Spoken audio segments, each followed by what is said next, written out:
Dear students, এসো আমরা শিখি চ্যানেলে তোমাদের সবাইকে স্বাগত জানাই। আমি Sanchita Hazra, MSc in physical chemistry. তোমাদের ওয়েস্ট বেঙ্গল বোর্ডের অন্তর্গত বিভিন্ন ক্লাসের অঙ্ক, পরিবেশ, ভৌতবিজ্ঞান, ইংরাজি বিষয়ে পড়ার জন্য আমি সহযোগিতা করে থাকি।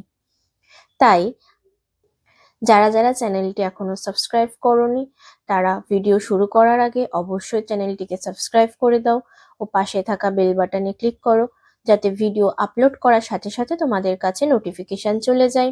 ভিডিওটাকে কমপ্লিট করার পর অবশ্যই ভিডিওটাতে একটা লাইক করবে ও তোমাদের বন্ধুদের সাথে ভিডিওটা শেয়ার করে দিও, যাতে এই ভিডিওটা দেখে তারাও উপকৃত হতে পারে। তো চলো ভিডিও শুরু করা যাক।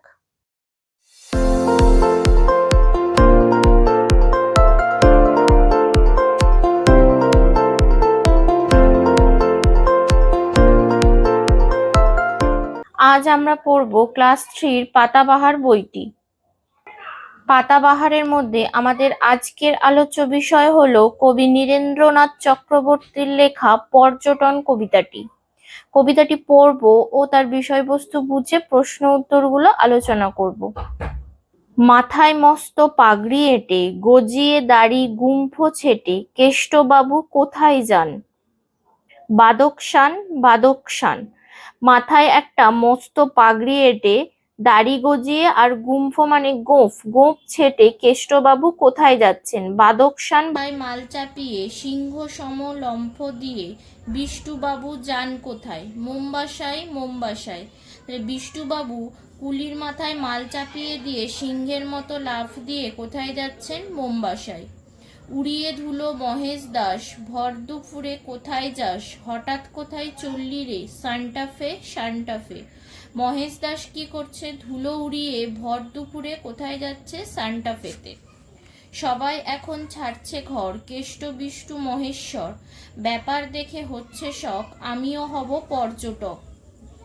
তাহলে সবাইকে অর্থাৎ কেষ্ট বিষ্টু মহেশ্বর এদেরকে বেড়াতে যেতে দেখে কবিরও শখ যাচ্ছেন যে তিনিও বাইরে বেরোবেন, অর্থাৎ তিনিও পর্যটক হবে। পর্যটক কাদেরকে বলা হয়? যারা বিভিন্ন জায়গা ঘুরে বেড়ায় তাদেরকে বলা হয় পর্যটক, আর বিভিন্ন জায়গায় ঘুরে বেড়ানোকে বলা হয় পর্যটন। সেটাই হলো এই কবিতার নাম। কিন্তু আমি কোথায় যাই, একটি বিনে টঙ্কা নাই, তাই নিয়ে যাই কোথায় আর? শ্যামবাজার শ্যামবাজার। কিন্তু কবির কাছে কোনো টাকা নেই, আর টাকা ছাড়া তিনি বেড়াতে যাবেন কি করে? তাই তার একমাত্র যাওয়ার উপায় হতে পারে শ্যামবাজার। এটাই হলো কবিতার বিষয়বস্তু। এখানে আমাদের বাদকশান, মোমবাসা, সান্টাফে, শ্যামবাজার এই চারটে জায়গা সম্পর্কে কিছু লেখা রয়েছে, যেটা আমরা পড়ে নেব। তাহলে বাদকশান বলতে কোন জায়গাকে বোঝায় সেটা আমরা পড়ি। চলো। উত্তর পূর্ব আফগানিস্তান ও দক্ষিণ পূর্ব তাজিকিস্তানের অংশ জুড়ে অবস্থিত, সঙ্গীতের জন্য বিখ্যাত। তাজিক, উজবেক ও কিরগিজ জাতির মানুষেরা এখানে থাকেন। তাহলে বাদকশান কোন জায়গাটাকে বলা হয়? উত্তর পূর্ব আফগানিস্তান ও দক্ষিণ পূর্ব তাজিকিস্তানের অংশ জুড়ে অবস্থিত। মোমবাসা, মোমবাসা ভারত মহাসাগরের তীরে অবস্থিত আফ্রিকা মহাদেশের কেনিয়া দেশের দ্বিতীয় বৃহত্তম বন্দর শহর হলো এই মোমবাসা। এখানে বেড়ানোর জন্য বিভিন্ন দেশের পর্যটকেরা আসেন। সান্টাফে মার্কিন যুক্তরাষ্ট্রের নিউ মেক্সিকো প্রদেশের রাজধানী শহর হলো সান্টাফে। স্প্যানিশ ভাষায় সান্টাফে নামটির অর্থ পবিত্র বিশ্বাস। এটি পর্যটকদের অন্যতম পছন্দের জায়গা। শ্যামবাজার উত্তর কলকাতার একটি প্রাণচঞ্চল আর বনেদি পাড়া। আগে এই অঞ্চলটির নাম ছিল সুতানুটি। এক কথায় উত্তর দাও। কতগুলো 8টা প্রশ্ন উত্তর রয়েছে, সেটা আমি লিখে দিয়েছি, দেখে নাও। প্রশ্ন রয়েছে, যিনি পর্যটন করেন যিনি তাকে কি বলা হয়? পর্যটন করেন যিনি তাকে পর্যটক বলা হয়। ভ্রমণ শব্দটির অর্থ লেখো। ভ্রমণ শব্দের অর্থ ঘুরে বেড়ানো। বাদকশান, মোমবাসা, সান্টাফে, শ্যামবাজার এই জায়গাগুলি কোথায়? এই মাত্র আমরা পড়লাম। বাদকশান হলো উত্তর পূর্ব আফগানিস্তান ও দক্ষিণ পূর্ব তাজিকিস্তানের অংশ জুড়ে অবস্থিত। মোমবাসা ভারত মহাসাগরের তীরে অবস্থিত আফ্রিকা মহাদেশের কেনিয়া দেশে অবস্থিত। আচ্ছা, সান্টাফে, সান্টাফে হচ্ছে মার্কিন যুক্তরাষ্ট্রের নিউ মেক্সিকো প্রদেশে অবস্থিত। আর শ্যামবাজার কোথায়? উত্তর কলকাতায় অবস্থিত। 4 নম্বর প্রশ্ন রয়েছে, কেষ্ট, বিষ্টু, মহেশ্বর নামগুলো কবিতাটিতে কি অর্থে ব্যবহার করা হয়েছে? কেষ্ট, বিষ্টু, মহেশ্বর নামগুলো পর্যটকদের নাম হিসাবে ব্যবহার করা হয়েছে। রয়েছে, কবিতায় লোকটির মনে বেড়ানোর শখ জাগলো কেন?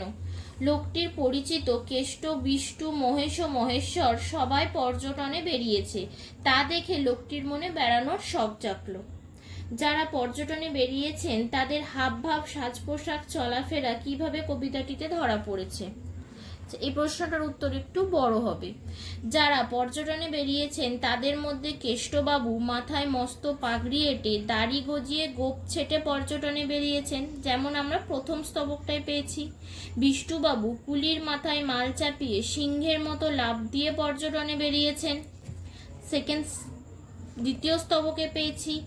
আর মহেশ দাস ভর দুপুরে ধুলো উড়িয়ে পর্যটনে বেরিয়েছেন, এটা তৃতীয় স্তবকে পেয়েছি। সাধারণত মানুষজন কখন বেড়াতে বেরোন?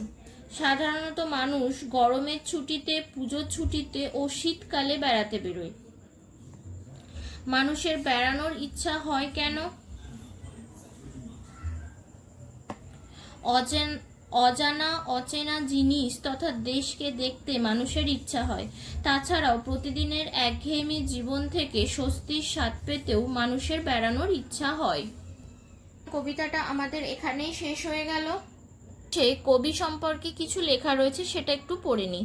কবি নীরেন্দ্রনাথ চক্রবর্তীর জন্ম 1924 সালে ও মারা যান 2018 সালে। তিনি ছিলেন প্রখ্যাত কবি ও সম্পাদক। তার উল্লেখযোগ্য কবিতার বই অন্ধকার বারান্দা, নক্ষত্র জয়ের জন্য, কলকাতার যিশু, উলঙ্গ রাজা প্রভৃতি। কবিতার ক্লাস নামক কবিতা বিষয়ক প্রবন্ধের বই লিখেছেন। প্রধানত প্রকৃতি ও সমকালীন জীবনের ছোট ছোট ঘটনা নিয়েই তার কবিতার জগৎ। 2016 সালে পেয়েছেন রবীন্দ্র পুরস্কার। আমাদের পর্যটন কবিতাটা শেষ হলো। ভিডিওটা ছেড়ে যাওয়ার আগে অবশ্যই ভিডিওটাতে একটা লাইক করবে, শেয়ার করবে ও অবশ্যই চ্যানেলটিকে সাবস্ক্রাইব করে রাখবে।